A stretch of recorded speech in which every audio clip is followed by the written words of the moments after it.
తెలంగాణ మరియు పరిసర ప్రాంత ప్రజలకు మెరుగైన వైద్య సేవల కోసం దూర ప్రాంతాలకు వెళ్లకుండా ఇప్పుడు మన పొదిలి పట్టణంలోని మెరుగైన వైద్య సేవలు అందిస్తున్నారు. మన ఉడుమల హాస్పిటల్స్ పొదిలి మరియు దర్శి బ్రాంచెస్.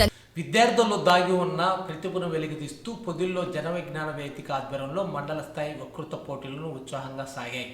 స్థానిక ప్రభుత్వ బాలికల ఉన్నత పాఠశాల వేదిక జరిగిన ఈ పోటీల్లో విద్యార్థులు తమ ప్రసంగాలతో అందరినీ మంత్రముగ్ధులు చేశారు.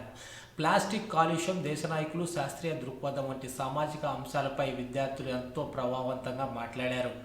తీవ్ర పోటీ నడుమన సాగిన ఈ పోటీల్లో గీతాంజలి హైస్కూల్ విద్యార్థిని కె ఇందు ప్రథమ బహుమతిని కైవసం చేసుకోగా, సాంస్కృతి విద్యాలయానికి చెందిన మిస్వహీన ద్వితీయ పురస్కారాన్ని, ప్రభుత్వ బాలికల ఉన్నత పాఠశాల విద్యార్థిని జ్యోతిర్బిందు తృతీయ స్థానాన్ని సాధించారు. విజేతలకు నగదు బహుమతితో పాటు పుస్తకాలను మరియు ప్రశంసా పత్రాలను అందజేశారు. ఈ కార్యక్రమంలో పొదిలి మండల శాఖ అధ్యక్షులు గోపరబైన శ్రీనివాస్, ప్రధాన కార్యదర్శి వేల్పుల వెంకట్ యాదవ్, విద్యా కమిటీ కన్వీనర్ నరేంద్ర మరియు వారి మిత్ర బృందం ఆధ్వర్యంలో ఈ కార్యక్రమాన్ని నిర్వహించారు. అదేవిధంగా ఈ కార్యక్రమంలో జిల్లా, రాష్ట్ర స్థాయి నాయకులు తదితరులు పాల్గొన్నారు.